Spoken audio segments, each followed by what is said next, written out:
Mooji doesn't really need an introduction, but Mooji is a guest on our show today, Living in Joy, Reflections on A Course in Miracles. And the thing that actually drew me to Mooji to start with was the similarities of A Course in Miracles and Advaita Vedanta.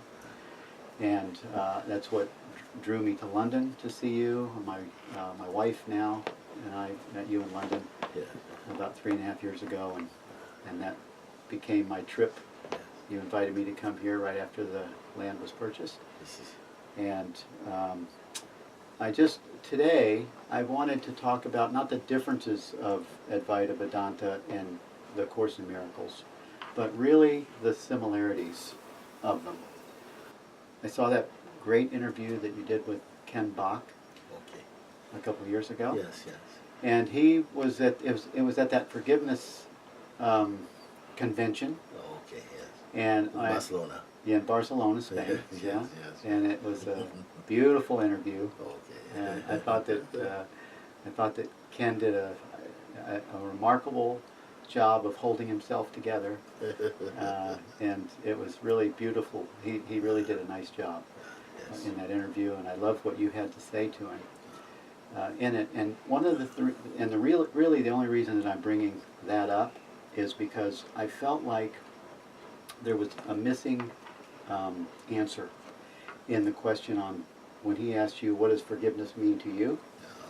And then you talked about it. You talked about what the world sees as forgiveness, but you felt that the forgiveness that the Course talks about or points to is a little bit different than that, and it had a feeling that you really thought was it was worth looking at. And the piece that I thought was for me the meaning of forgiveness in A Course in Miracles is the same thing as when you're pointing to the self. I feel that, and you can please correct me if you have a better way of languaging this, but I feel that when you do discovery and you find what is looking, who's doing the watching, what sees behind that, and what sees behind that, I feel that you are actually doing a forgiveness experience. It's in a more direct way, to where the being, and this is just my point of view, where I feel that the being sees from that space and realizes what it is. It realizes itself right there, and I feel that is an experience, a direct experience that you point to with the teachings that you offer. Yes. Would you like some? I know it's very, very hot, Oh, so yes. I'm sorry. We should offer you a bit more water and things like this, and maybe something to wipe, maybe. Oh yeah. Because it's, we have to say that the last few weeks here in Portugal, and especially in the south here in Alentejo, it has been piping hot, and we try and get most of our work done early, but because we are pushed, we are working throughout the day, and I can see how much it's impacting on your body. Just like I've just come out of the shower myself. Thank you. It's been so hot, you know. Yeah. So yeah. Thank you. Yeah. So, Mooji, what does that feel like to you? That explanation of forgiveness. Yes. What you have explained is quite good, quite accurate. The term forgiveness, with what we have to look at what it means again, because there's a common view, and perhaps this is why I sidestepped a little bit to look at what is the term forgiveness as it is commonly conceived or perceived in worldly terms, and because we all speak about forgiveness and I forgive you, you forgive me, and so on. But you seem, from the Course of Miracles perspective, it seems as though there's a deeper meaning that is not immediately clear to someone who is not familiar with the teachings of the Course in Miracles. Yes. So, again, even now, as you've explained so beautifully, something that feels very akin to the way in which the pointings of Advaita is very direct, and you have somehow explained that very beautifully. But you're saying that that is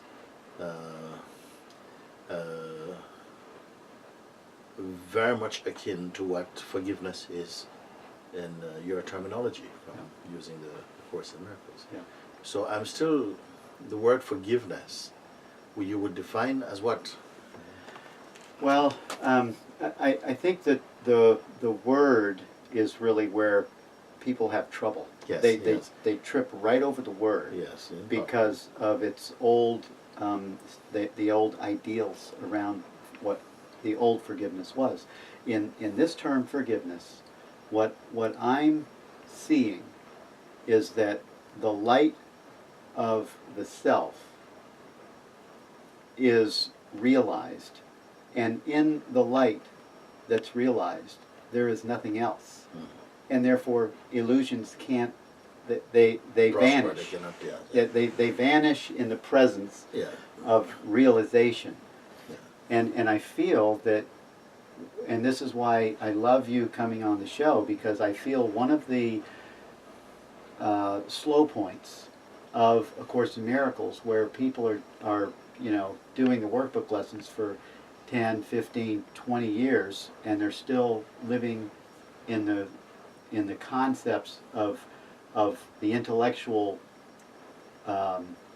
understanding of it, that they miss the direct experience. And I feel that is the main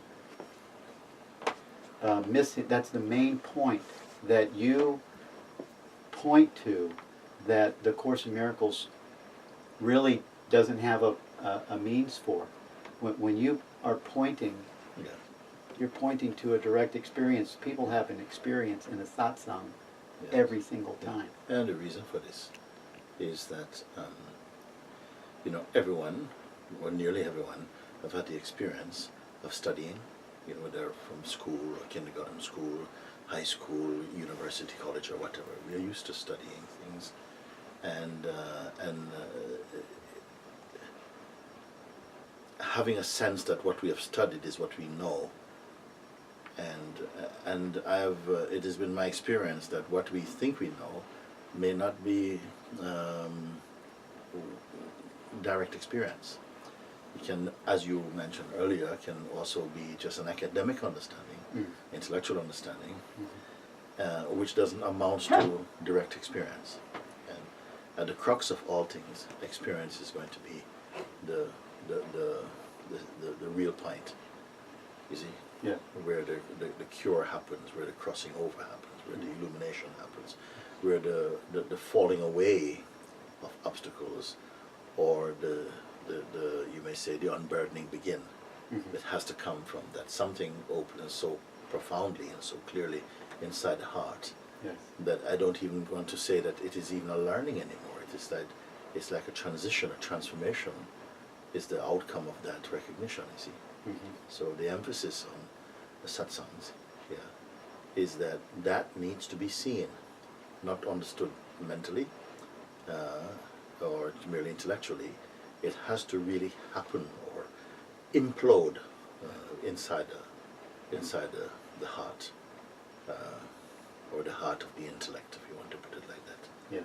And this is what people are ultimately searching for, those who are seeking authentically for a fulfillment of years of searching. At a certain point, they say, really what has been lacking is the experience, the knowledge we have.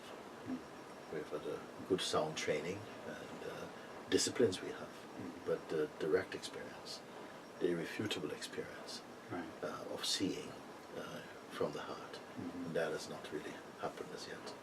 So again, in any discipline, it must come down to your experience. You can speak standing on your own legs and confirm from your own perspective, yes, this is so.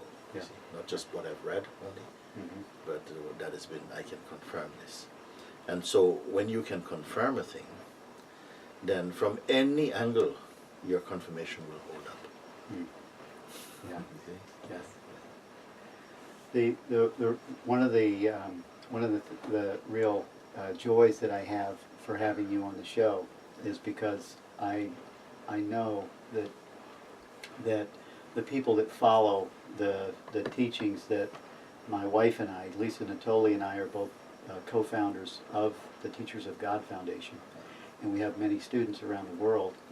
And I would like to invite all of our students, all of the followers of the foundation, to go to Mooji.org and start watching the YouTubes and the satsangs, the live satsangs, and enter into the direct experience that is really that little fine missing point. They'll find their true identity right there.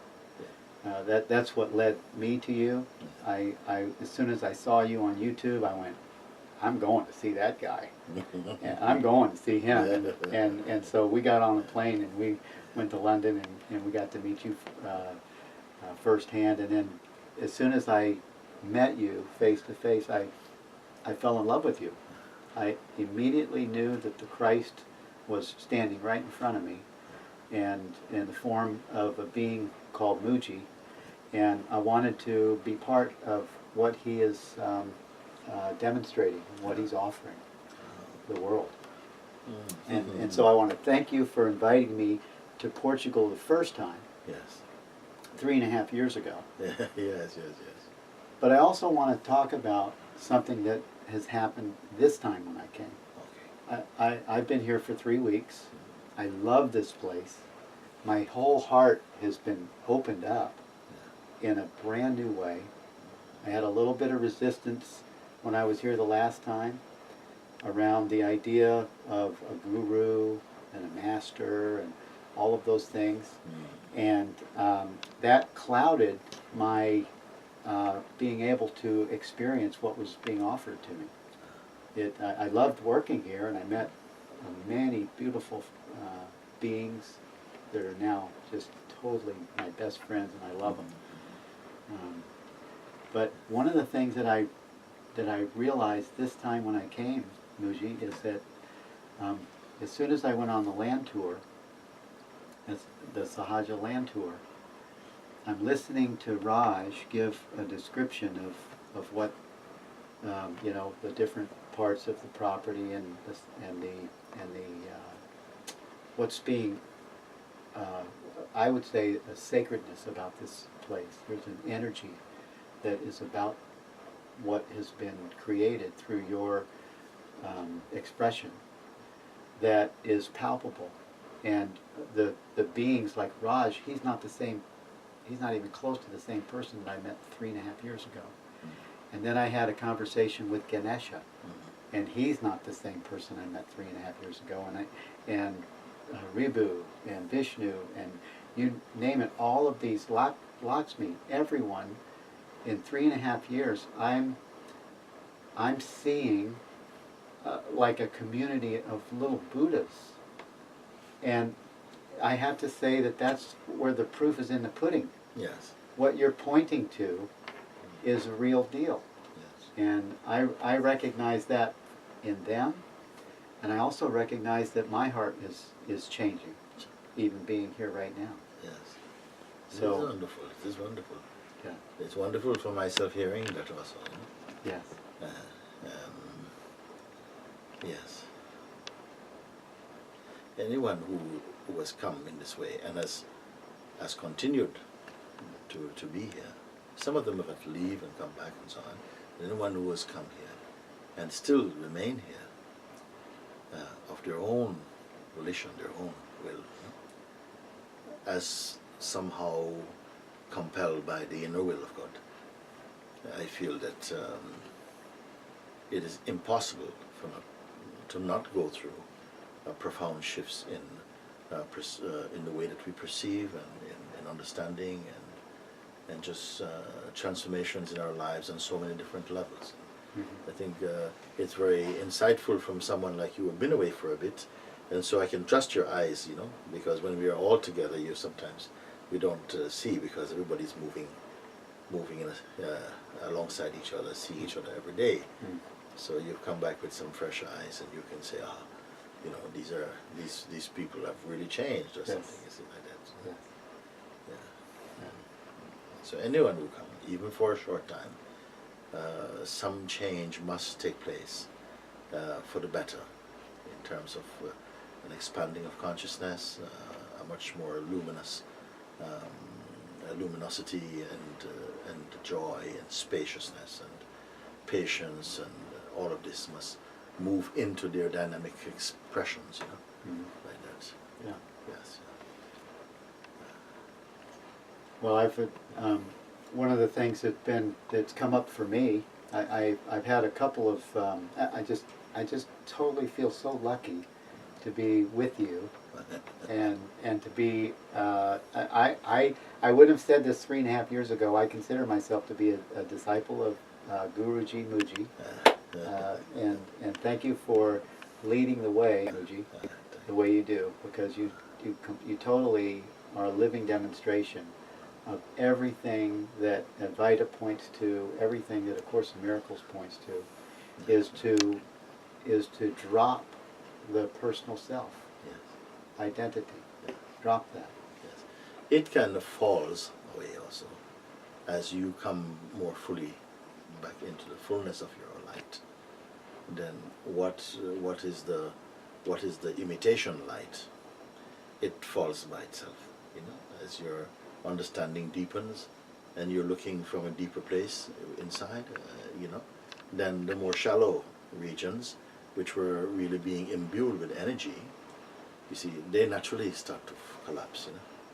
As you're feeling again, it's like you're growing back to your correct proportion, which is infinite. Yes. You're growing back into your infiniteness. Yes. You see, and then the finiteness, the restrictiveness, that naturally falls away, Yes. even unforced, you know. Mm-hmm. It is happening like that. Yeah. Well, I see a very deep strength in the beings here at Sahaja. Yes. I see a very deep strength in them, and I feel that it's their devotion, their dedication to your pointings, and I just you know, I want that for myself, and I want everyone to have that. That's my desire, is to. That's also your compassion, also, because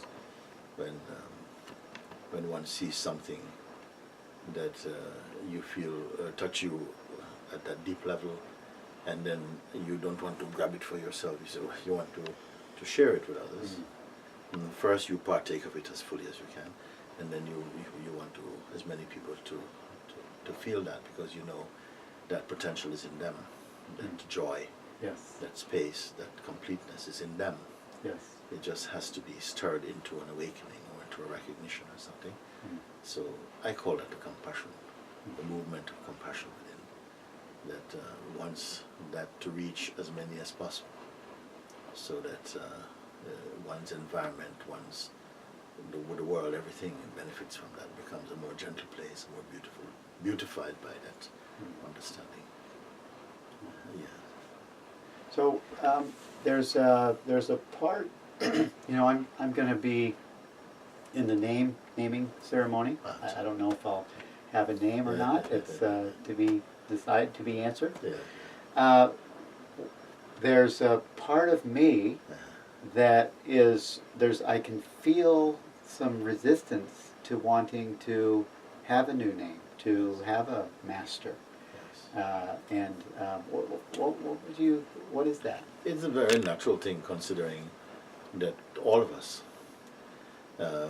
grew up with a certain amount of conditioning. Nobody has been left out of that.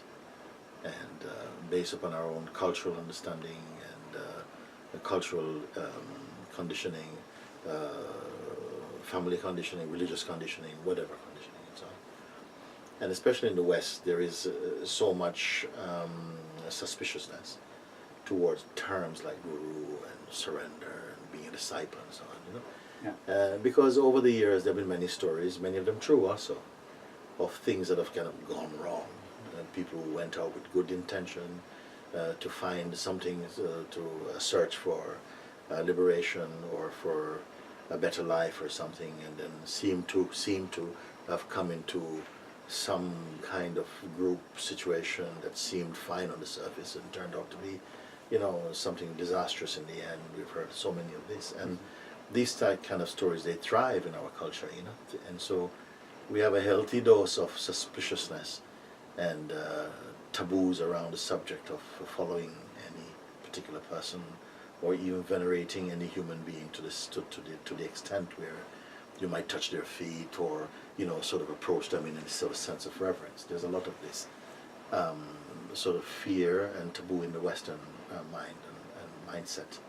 It's not so prevalent in, say, in the Asian cultures, who are brought up with very strongly in this type of environment of respect for a spiritual guide or teacher, or what they would call a master or a guru or so on. See, and you can see that when you travel to places like India or other parts of Asia, how people move in that spirit, and there's a humility there, a trustingness that we in the West sometimes look upon as being naive or, you know, sort of very needy and so on. But there's a strength that we overlook when you meet these people, and you meet them face to face and flesh to flesh and mind to mind. You see the power in what might have before seemed to be a weakness turns out to be a tremendous strength in them, you see, like that. And for instance, in India, since going to India now, there's four people, Indians, who I have myself asked them to share their insights with others, and they are now themselves growing in terms of the recognition that people find in their presence also. So they're functioning in the traditional sense of a guru in India, and that's a very strong movement there. So many Indians have taken to it because the pointing is so direct and so simple, so straightforward, and it's taken out a lot of the frills and the over ritualized expressions and so on, and in a way that often Western minds can cope with it. They can say, "Whoa, wait a minute, you know, it's not really mumbo jumbo as we normally would project through our fearful thinking," but they can see, "Whoa, that speaks to you directly in a way that you can assimilate." And no one is being asked, you know, you must come and touch a feet, or you must come and do this. They say, no, you just down. And if you're open, you know, just listen and judge for yourself or something, you see. But I gave those proportions because in the West there's probably only 2 or 3 people I've asked, look, you can go and sit in the chair. Let people bring some questions to you, because and these people, many people have been with me for a longer time. So there is something in that, and those who are sharing satsangs, they're moving with a tremendous power and grace and beauty and love and openness. They're not creating any kind of palaver about it. So coming back to your question, you see, you are mentioning that, you know, there is some resistance that comes with the idea of taking a name or you know, sort of like having a guru or something, and that is very common from my perspective of meeting people and sensing energetically what tends to happen, because I don't go out and say to anybody I'm some guru or some teacher, nothing like this. Sometimes just by itself some reactions happen energetically with people. Taking a name, again, is a very unusual thing for Western minds. You know, you're born with a name, you die with that name. But what has happened is that there are some beings who, as they have journeyed more deeply, inwardly, in search of the core self, they come to a certain stage in their journey, when it becomes clear that the name so far has a lot of old history, and you know, and it's an intuitive sense actually. It's a feeling that I'm not this name. I'm not this name. It's like that. Well, it's, you know, when I asked you, I surprised myself Yes. with the question. It sort of jumped out of my mouth. That's why I say it's a mystical thing. It's not something that necessarily you've thought about. Some people may have, But it may just come like this, and you ask, and then, oh my God, yeah, what, are you going to be offered some strange name, and you have to go back and be known as Swami Swarupananda, Prabhupada or something. Yeah. And not just that, but also that, some people say it seems disrespectful to your culture and all this type of stuff. But those who have gone on and taken a name is not really being offered to a person anymore. It's like it's being offered to a presence. Yes. And presence is a higher state than personhood. It means the one who is coming back into the light of consciousness. And it is that consciousness that is the name is not so much of an object, but more of a quality of being or something like that. More celestial quality or something. Yes. Yes. And what the name does when it is offered as an initiation, is that gradually it absorbs the localized consciousness into its universality. That's what is happening. Yeah. In common terms, you can say is that the person somehow is melting into its universal source. And that might sound a bit scary for people, but actually in the experience it is the highest joy and peace, and beauty. Yeah. Because a person by nature tends to be very insecure or selfish or very limited in their perspective, and so restricted by cultural norms and mythologies and so on, propaganda and education and so on, can be quite restricting. Whereas in the universal consciousness, it doesn't have that. The person sense is diminished in the light of a greater awareness. Yeah. And it is something that's very palpable. It's not about imagination. Imagination has nothing to do with it. Even creativity, although one may continue to find that if you're creative, you have a creative ability, it might even improve because we are not working from a position of ego, and it's so much more free.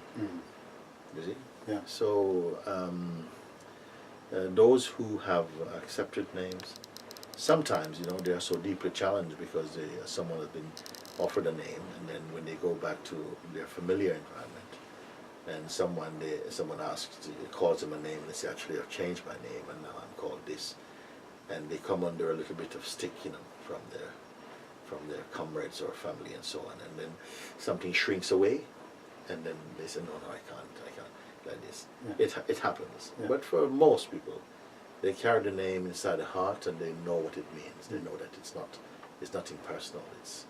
It's really your impersonal being. Yes.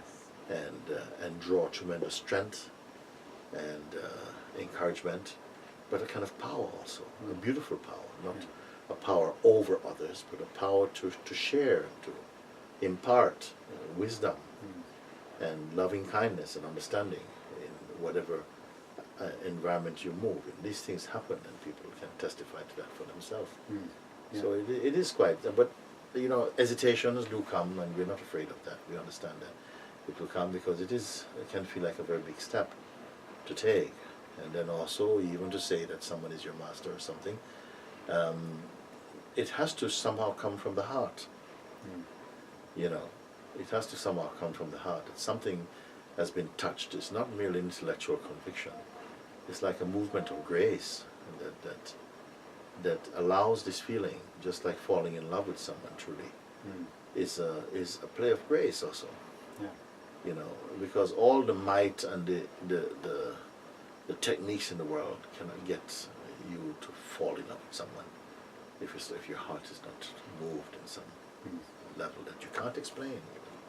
Well, I literally have fallen in love with every man and woman at Sahaja. Yes. I mean, and it's not a physical thing. It's not a sexual thing. It is I have fallen in love with them. I fell in love with immediately, and it's a love experience that is palpable. It is palpable. It is pure. Yeah. It is beautiful. It's Because beautiful. of that.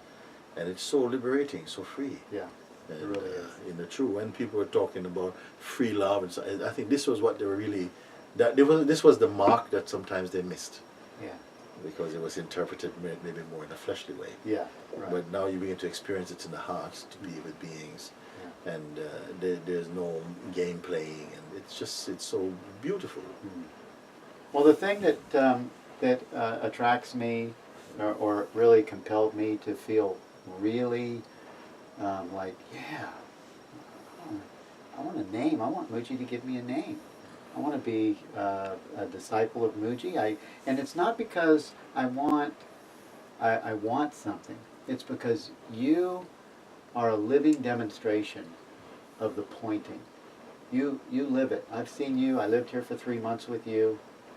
I've lived here for 3 more weeks. 3 years later, I see a guy who just is part of the awakening. You're leading the way to people to wake up to their divine self, and you don't hesitate. You don't skip a beat. You're always true to the pointing, and that to me is the proof is in the demonstration of Guruji.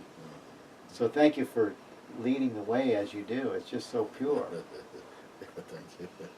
And I just Mooji, I just did 9 interviews with disciples that I've known for 3.5 years now, and this video that we're doing today is going to point to listening to the testimonies of beautiful beings that have been under your pointing, under your direction, under your, as disciples of your teaching for the last 3.5 years, and their testimonies just are, they make you want to cry.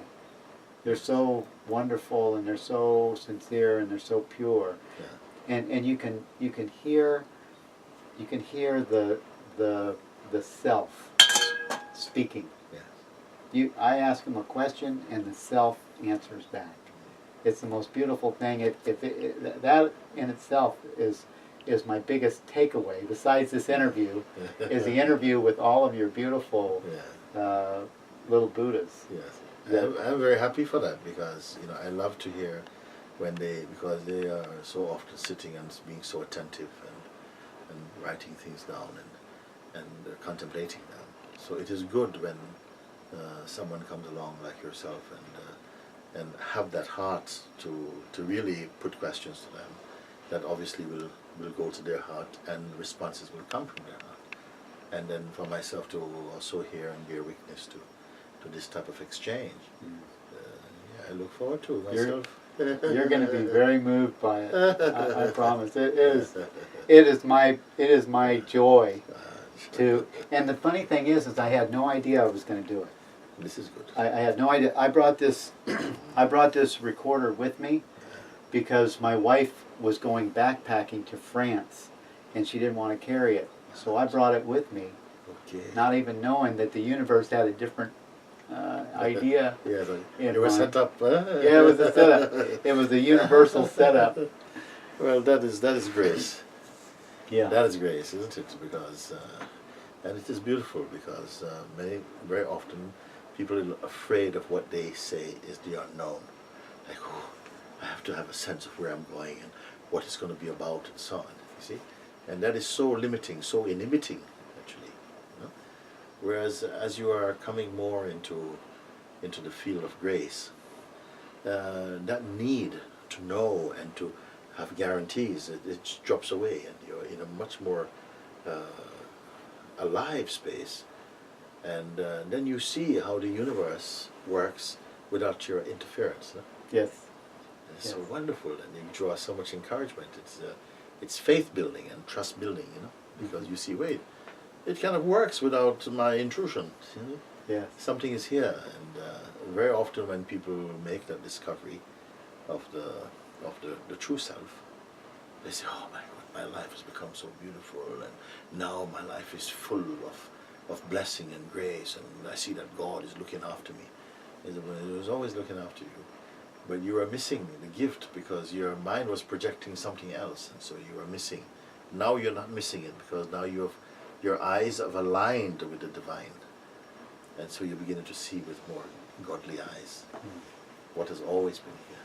And now you can say, thank you, because my mind was presenting another agenda, another intention, and so I missed what was here all the time. And I did not grow in faith. I was mistrusting towards life. I doubted it so much. You know? Yeah. Well, when I first came this time around, I had a couple of things where I was like, I was cooking. I was really cooking over some personal matters. And the first satsang allowed me to step back and say, okay, so who's having this experience? Is it the self? Well, it can't be the self, because the self doesn't have a human experience.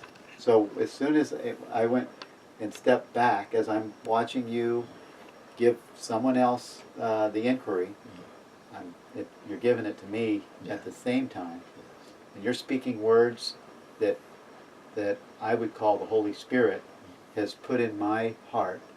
You're saying words that the Holy Spirit has put in my heart at the same time, and you're talking to somebody else. Yes. And this cooking is allowing me to say, oh, wait a minute now, if I'm watching this happen and I'm the observer of this, then I don't have to let it touch me. I can step back from it and just. But I mean, when I did that, it didn't just automatically vanish. It sort of lingered for all night one night, and then the next morning, all of that residue, all of that lingeringness that was identifying itself as suffering or having a personal investment in this personal situation, it had allowed itself to dissolve. And it's from there that I feel a new identity, my Christ identity, Christ mind, my self identity. Well, I'm really saying, I'm done with Bill Free.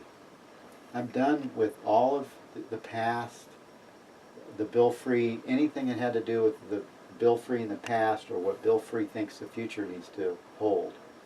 I'm ready to say, I'm done with that. And that's what I feel that the direct experience, the pointing that you offer.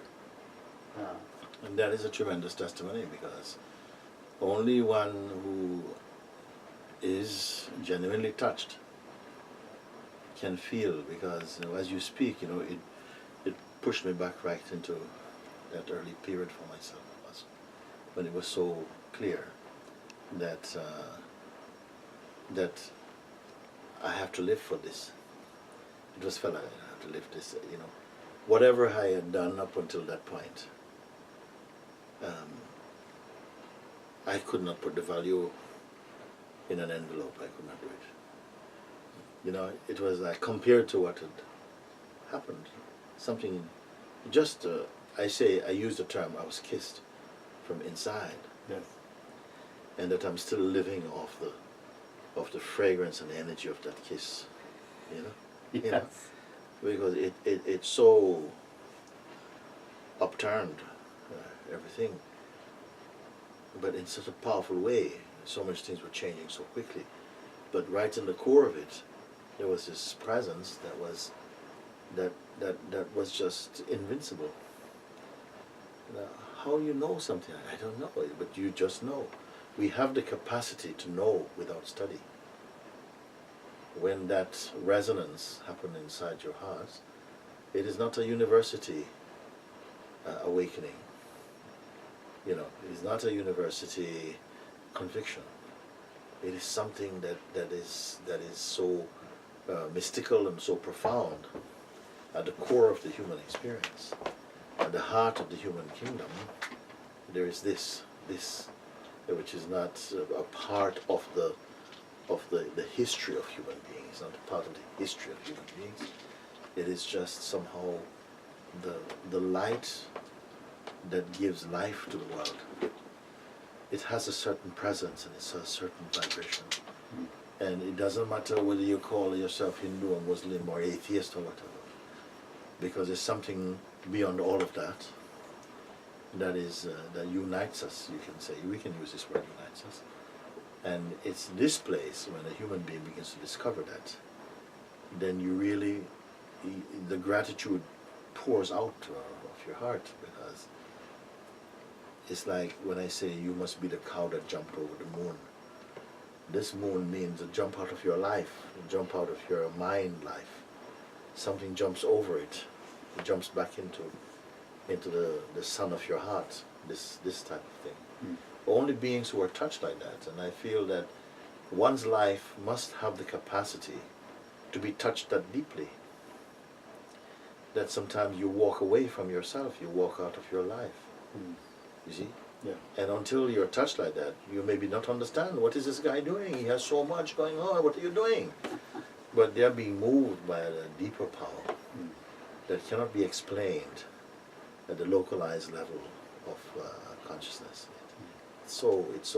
It will go to that place. It will go to the most sick person, the most ill, the most contrived, the most distorted, the most pained or poisoned.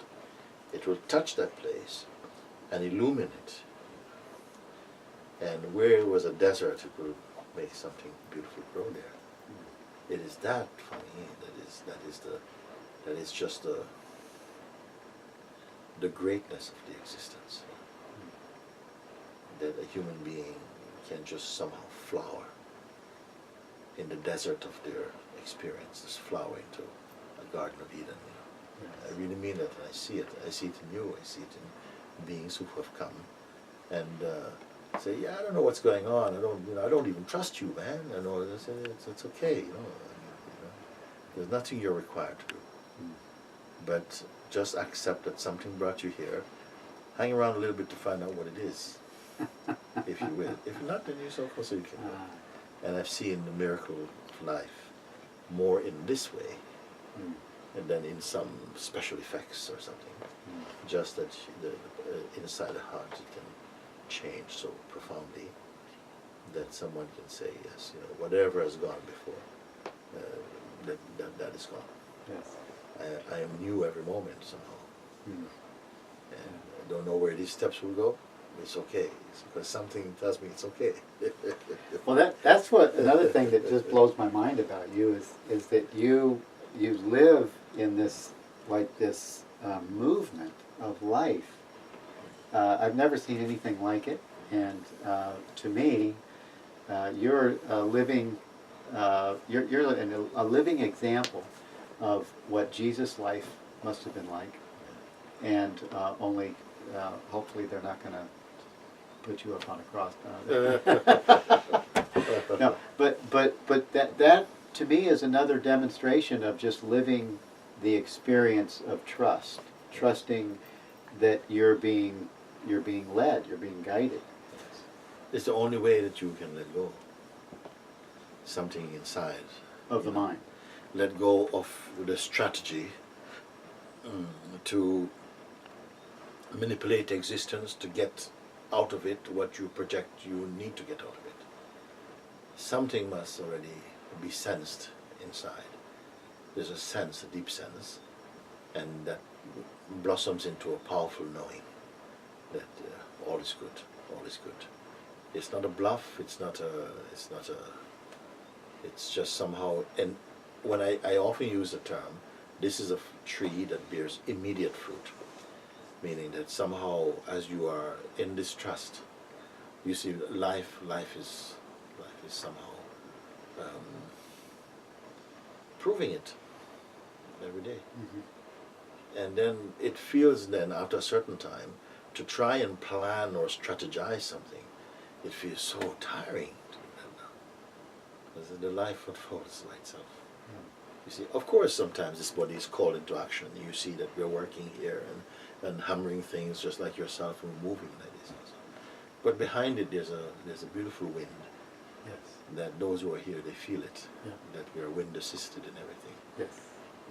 Yep.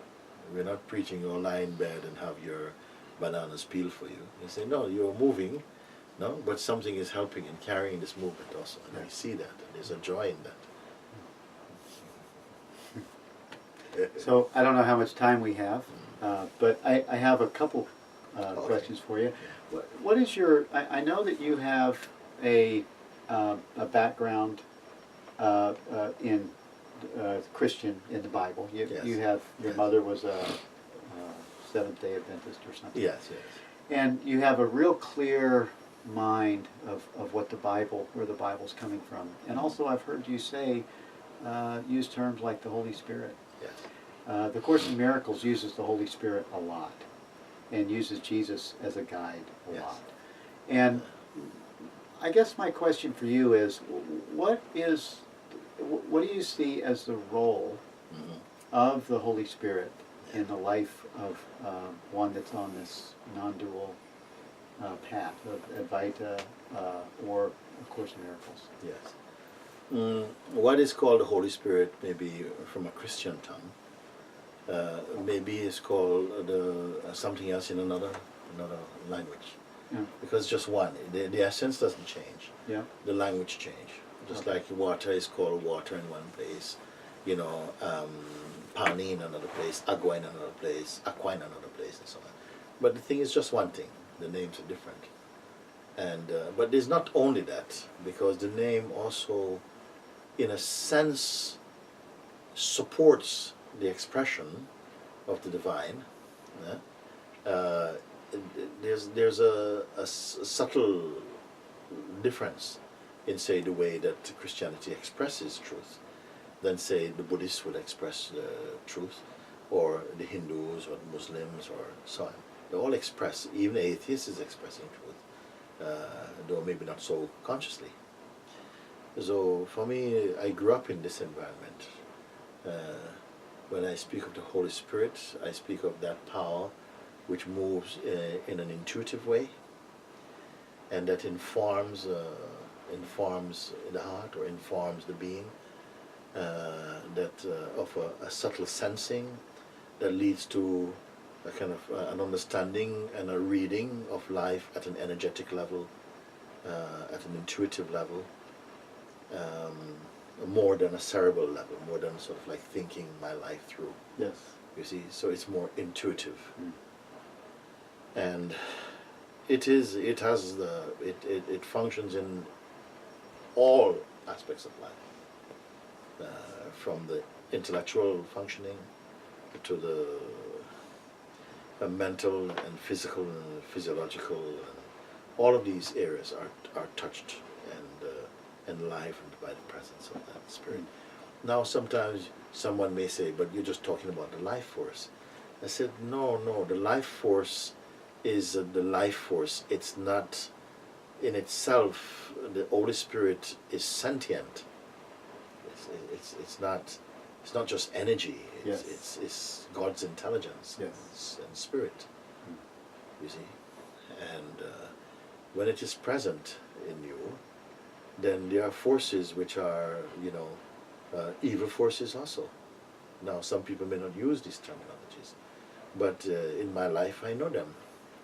I know that there are forces working in the human psyche that are very, very much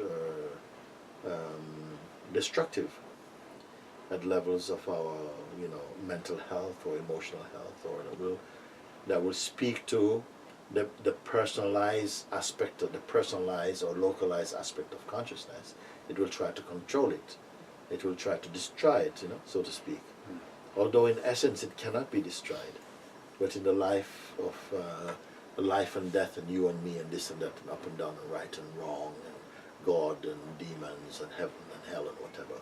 In this paradigm of life, this way in which life functions, in its interrelated opposites, these forces are very powerful. Yeah. And we see them actually active in society on so many levels, that causes people to experience strong hatred and judgments and fears and destructiveness and conceitedness and just create a nasty life, in fact. Mm-hmm. And from the Christian paradigm, we see that the presence of Jesus. He was, his being was imbued with the power of God and the Holy Spirit. And he himself say, by myself I can do nothing. I drive out demons by the finger of God. You see? That, but he speaks many things in different ways, according to the capacity of those who were in front of him. You see? Yes. And this is always a sort of a key with any great master. They will seem to contradict themselves. Why? Because they're answering not only the questions, but the questioner. Yes. They're answering, and in this genuine way, rather than thinking, oh, my last question, my last answer would not be consistent with my present. They're not thinking about it. They just speak anyway, because if it's coming from that place and not from the conditioned mind, it is just righteous, and they're totally free in it. They're not, they're not mincing words, and they rarely say, a liberated being rarely say, well, I think, and yeah, but maybe. They don't speak like this. Yeah. If they feel maybe, they keep quiet. They don't say. Yes. They say only that which is somehow an impulse that arises from that place, which they recognize. Otherwise, and they are in harmony and oneness with it. Yeah. So therefore, what happens to speak only from the mind, their tongue would become physically heavy. They would not be able to do it. Yeah. And because even the tongue, the muscles will not work against the will of God. Wow.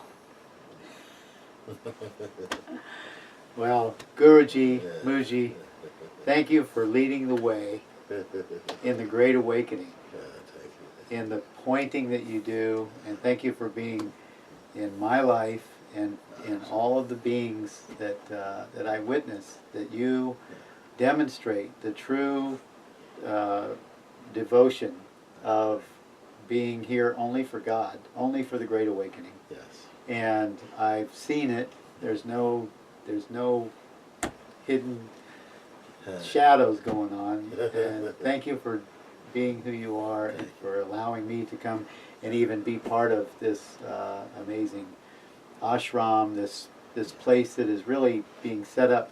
You're just, I feel, you're a vehicle that's being used by the universe consciousness to awaken beings to their true self. And I see I see at least 50 awakened beings right here on the land today. Yes. Thank you. Thank you for joining us on Living in Joy, Reflections on A Course in Miracles. Thank you so much. I appreciate Thank you so it. much. And thank you for having me. Thank you all. It's been our pleasure also. And since you came, because you always were so quick to get stuck in and to be involved and to, you did some nice creative work here. That in the strong heat of the Alentejo sun, we have had some respite from it because of the work that you have done and move with such kind of speed and competence. I'm sure the guys have picked up a few tips also. But what I admire about you is your openness and the willingness to look at, like something is not just sort of frozen, there's space in the way that you look. If it were not so, then I would struggle. And sometimes in some interviews, if an interviewer already have a very fixed agenda of what they want to say and what they want from the interview, but I feel space with you, and those are the signs of speaking with someone who is in a stage of awakening. So there's more space, and we can look at things in a much more unrehearsed way, in a more intuitive way, and so it's more fun for me. It's not just a job or a duty that I can enjoy, and in that climate, then some little surprises come out. Yeah. And that's always worth it. Well, Mooji, I learned it from you. I have a whole bunch of notes, and I didn't follow them at all because I just knew that that was the mind that wants Yeah. to have like this, like you said, this Yeah. agenda. Yes. And thank you for It- introducing that Yes. that to me, because it brought me into this space in trust. Yes. And it's alive. It's alive. It's alive. Yes. You see, this is what happened. Yeah. We just had one Skype meeting with many beautiful people from seekers from Sweden. And at the beginning, one of the hosts was sort of saying, so we have the questions and have the people. Should we move like this? And I said, no, let it be more spontaneous. Because then if it's spontaneous, then somehow it will be much more true. And, someone who was, due to ask as the seventh questioner may just want to come right now, You mustn't stop them, let them come like this. Yes. And that is the most beautiful, Yeah. Not just in interviews, but in all of life, what we move like this. And this such wonderful capacity is concealed in the human heart, Yeah. And as it's being sort of opened up by grace, you see, and then you see you cannot go back to anything, because the more little light peeps out, you say, oh my God, it creates so much space and so much joy. So, Well, thank you. thank you. I so appreciate you, and you have changed my life. And, thank you for being on the show. Thank you. Yeah. Very good. So good. Wonderful. That's great. Wonderful. How much time was that? That was an hour. Perfect.